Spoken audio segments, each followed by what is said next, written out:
Okay, so the next concept is degrees of freedom. ये होता क्या, व्हाट इज दिस, थोड़ा ध्यान से समझो। Degrees of freedom for gas molecules, the normal definition goes like this, it is the number of veg in which a gas molecule uses its energy. Write this down. Degrees of freedom of a gas molecule. Degrees of freedom of a gas molecule is the number of ways it utilize its energy. Number of ways it utilize its energy. Sir, it बोलते gases, right? हाँ, मैंने molecules. Ways a gas molecule utilize its energy. A gas molecule utilize its energy. Now, what is this? पहले ये ना हम लोग थोड़ा समझते हैं, नॉर्मल एवरीडे लाइफ में इसको कैसे कंपेयर कर सकते हैं, तभी तुम लोगों को समझ में आएगा।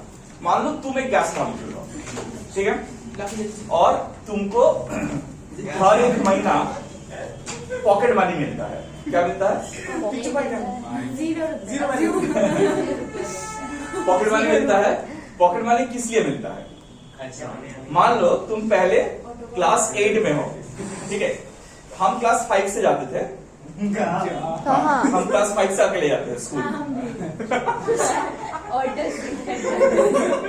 तो हमको ऑटो से नहीं जाना पड़ता था, स्कूल नजदीक था तो चल के ही चले जाते थे। तो बाड़ी साउथ पॉइंट काছে ना अच्छा एकदम छोटा वाला पड़ता था। तो व्हाट हैपेंस, अभी पहले जो पैसा मिलता था उसमें से हम क्या क्या कर सकते थे? क्लास 8 में क्या क्या कर सकते थे? कौन सा खिलौना खरीद सकते, लोगों को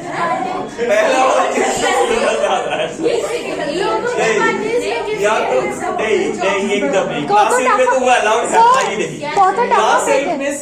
क्लास 8 में सिर्फ 3 अलाउंस था। या तो हम अगर हमको ऑटो या कुछ लेना है, कोई गाड़ी से जाना है तो उसका पैसा, उसका भाड़ा, कुछ खाना है तो उसके लिए, या कुछ अगर पेन या पेंसिल खरीदना है तो उसके लिए यूज कर सकते हो, ठीक है। Sir degrees of freedom. सुनो, तो डिग्रीज ऑफ फ्रीडम मेरा कितना था? सिर्फ 3 डिग्री ऑफ फ्रीडम, ठीक है। लेकिन जब 10 में चढ़ गए, ठीक है, तब पापा को बोले कि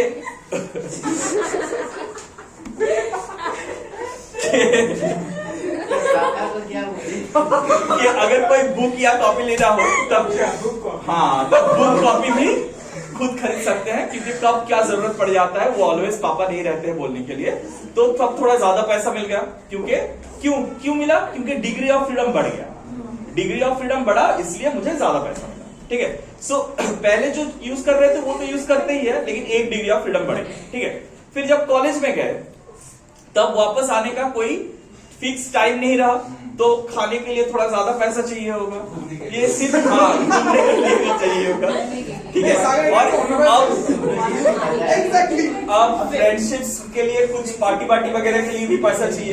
किसी का बर्थडे हो गया तो उसको गिफ्ट देना है, कुछ देना है, तो उसके लिए भी डिग्री ऑफ फ्रीडम बढ़ गया, ठीक है।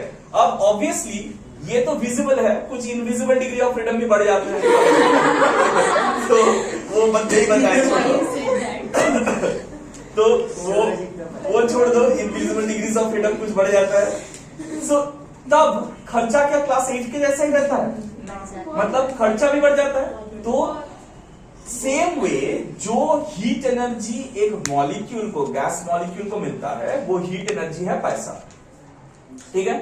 और the number of ways it utilises its energy, मतलब उसका kinetic energy along x axis, y axis, z axis, सिर्फ ट्रांसलेशनल नहीं, रोटेशनल भी, rotational kinetic energy along x axis, y axis, z axis. और फिर काइनेटिक एनर्जी से भी ज्यादा हायर लेवल में चले जाएंगे तो वाइब्रेशनल एनर्जी, मतलब उसका मॉलिक्यूल्स जो एक एटम दूसरे एटम के साथ अटैच्ड रहता है, we visualise them as spring connected balls. तो अगर वो हाई टेम्परेचर में चले जाएंगे तो वो वाइब्रेशन भी करता है अबाउट इट देमसेल्फ, सो तब वाइब्रेशनल एनर्जी भी आता है at higher temperatures. But at lower temperatures, we'll only stick to the translational and rotational kinetic energies. So, इसमें जितना भी number of ways मिलेगा, that is called the degrees of freedom of a gas molecule. ठीक है? So just write this down. For example, translational kinetic energy along the three axis, rotational kinetic energy along the three axis, vibrational energy at high temperature, vibrational energy at high temperatures. Clear? So that is degree of freedom. Right. Obviously. Exactly. So what is the same one? The degree of freedom keeps on changing. I'll discuss how it changes. What monoatomic, diatomic, triatomic, सबके लिए degree of freedom अलग अलग होता है. 3, 5 and 6. 6. हाँ.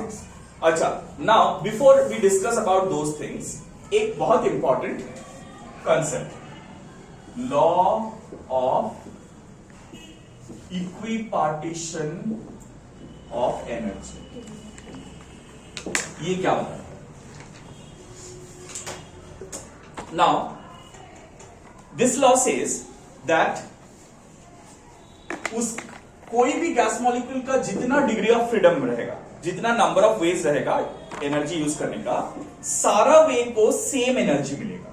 मतलब books खरीदने के लिए भी 300 रुपए महीने का 300 रुपए, कॉपीज खरीदने के लिए भी 300 रुपए, खाना खाने के लिए भी 300 रुपए, ट्रांसपोर्ट के लिए भी 300 रुपए. सो मतलब व्हाट, मतलब ये अलग अलग या एक ही 300 में सब कुछ? ना, सब अलग अलग, सबके लिए 300 रुपए करके. वो एक एग्जाम्पल दे रहा है, समझ में आया? So law of equipartition of energy बोल रहा है कि जितना डिग्री ऑफ फ्रीडम रहेगा, सब में टोटल एनर्जी जो है वो इक्वली डिस्ट्रीब्यूट होगा. And each degree of freedom, each degree of freedom will get half kT of energy, where kB is called Boltzmann constant,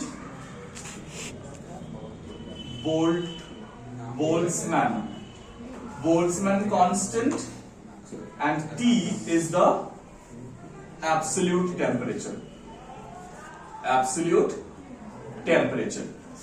Remember, each degree of freedom will get half kBT of energy.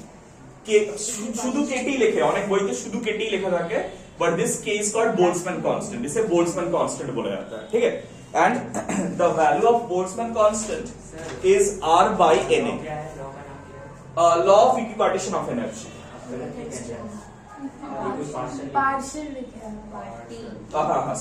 Partition. Equipartition. Sorry.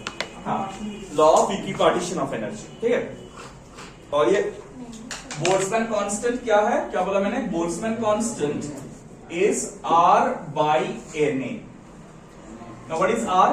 R is 8.314 ideal gas constant. 8.314 and Na is Avogadro number 6.022 10 to the power 23. ठीक है? So this is the joule per Kelvin per mole.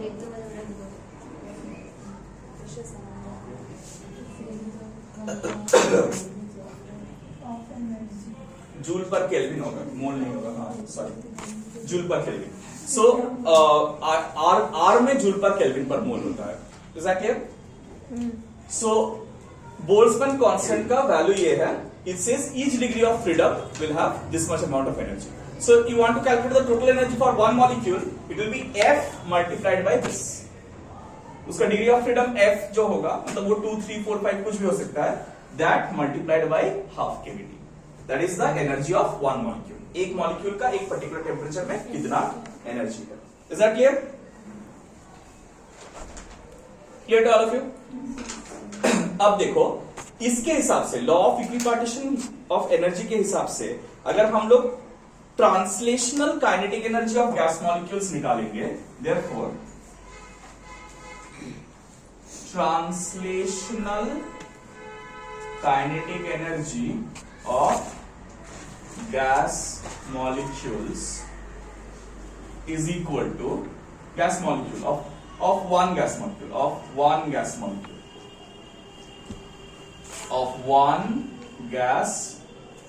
molecule कितना होगा वो? Translational kinetic energy अभी हम लोगों ने discuss किया। ट्रांसलेशनल काइनेटिक एनर्जी कितना एक्सिस में है? 3 एक्सिस में है। So there will be 3 degrees of freedom for translational kinetic energy. तो इसीलिए यहां पर क्या हो जाएगा? 3/2 kBT हो जाएगा। ठीक है। अगर वही चीज translational kinetic energy of 1 mole of gas अगर निकाले हम लोग, तो वो कितना होगा?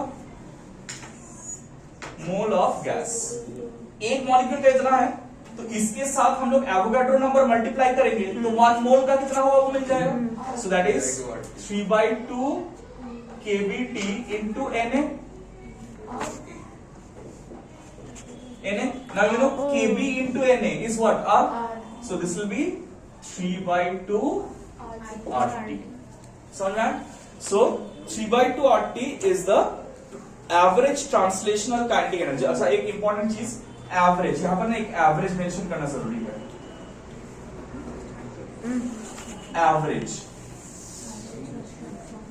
Average translational kinetic energy. क्यों average? The reason is obviously सारा मॉलिक्यूल्स का तो वेलोसिटी सेम नहीं होता है ना। सारा मॉलिक्यूल्स का वेलोसिटी तो सेम नहीं होता है, अभी थोड़ी देर पहले पढ़े हम लोग, तो इसलिए एवरेज लेना पड़ेगा। বলছি যে ইচ ডিগ্রি অফ ফ্রিডমের according to law of equipartition of energy, each degree of ফ্রিডমের কত এনার্জি হচ্ছে? Half KT. তাহলে একটা মলিকিউলের, একটা গ্যাস মলিকিউলের যদি ট্রান্সলেশনাল কাইনেটিক এনার্জি আমি মেজার করতে চাই, that will be 3/2 into KBT. কেন? ট্রান্সলেশনাল কাইনেটিক এনার্জি তিনটে অ্যাক্সিসে তিনখানা হয়, সেই জন্য 3 ইনটু দ্যাট। ঠিক আছে। তাহলে এটা যদি একটা মলিকিউলের হয় তাহলে 1 মোল অফ গ্যাসের কত হবে? ইনটু অ্যাভোগাড্রো নাম্বার মাল্টিপ্লাই করে দেবো। তাহলে অ্যাভোগাড্রো নাম্বার ইনটু কেবি করলে উই गेट आर। তাহলে this will be 3/2 RT। Clear? ये क्या मिला हम लोगों को? Average translational kinetic energy, right? So remember, देखो बेसिकली हम लोगों ने क्या किया, हम लोगों ने काइनेटिक एनर्जी को किसके साथ रिलेट किया? Absolute temperature. ये हम लोग थर्मोडायनामिक्स में पढ़े थे कि काइनेटिक एनर्जी किसके ऊपर डिपेंड करता है? टेम्परेचर के ऊपर डिपेंड करता है। कैसे डिपेंड करता है वो यहां से मिला। Is that clear? 3/2 RT। Is this clear to all of you? Yes sir. Now there is another way of defining the average translational kinetic energy. Again, average translational kinetic energy can also be written as kinetic energy is given by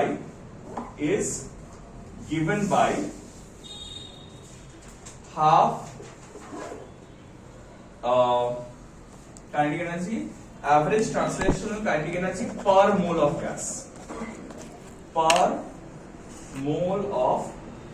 gas, देखो एक चीज, normally the kinetic energy is given by half m into c1 square plus c2 square plus c3 square dot cn square. That will be the what बोलो? Average translational individual molecules का जो kinetic energy है, half m c1 square is one molecule, half m c2 square is second molecule. ऐसे करते करते n हम लोग Avogadro number of molecules का जो काइनेटिक एनर्जी लेंगे, that can be given by this, which can be written as half m into n into c square. You know why? ये हम लोग पहले भी रिप्रेजेंट किया। So that will be half mn c square. Alright. Now ये चीज जो बता रहा है ये भी सेम चीज बोल रहा है, right? So we can create a equation and find out the c in terms of t। तो क्या मिल रहा है? देखो क्या मिल रहा है हम लोगों को ये। अच्छा, एक इंपॉर्टेंट चीज मुझे बता सकते हो, ये m इंटू n तुम लोगों को क्या देगा? टोटल मास ना, obviously total mass, but that is specific। কতগুলো মোলের জন্য? 1 मोल।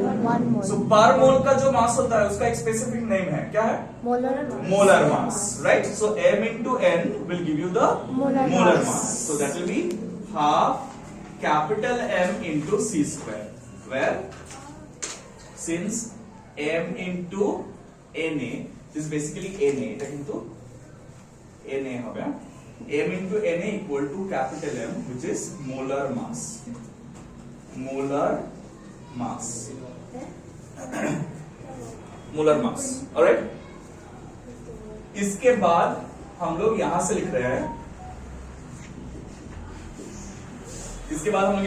देखो, therefore 3/2 RT is equal to half mc square. तो 2 cancels, we can write c equal to root over of 3RT by f.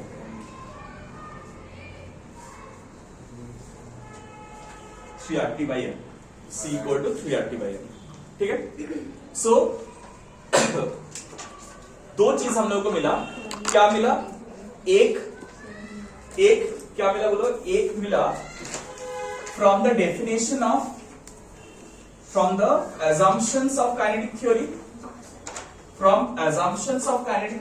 हम लोगों को क्या मिला था, रूट मीन स्क्वायर स्पीड मिला था, क्या मिला था, from assumptions of kinetic theory of gases, c is equal to root over of 3p by rho, right? And from equipartition of energy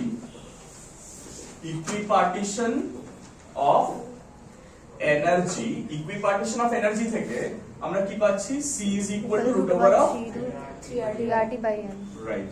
So both of them must be same.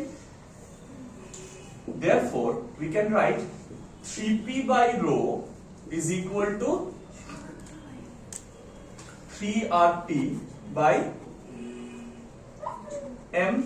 So if I cancel off 3 from both sides and see, I can write P equal to rho into RT by M. अब rho क्या है बताओ, rho क्या है, that can be written as mass by volume. अब यहाँ पर capital M है, मास को स्मॉल m से नहीं रिप्रेजेंट कर सकते, मान लो W से रिप्रेजेंट कर रहे हैं, P is equal to W by V RT. Why?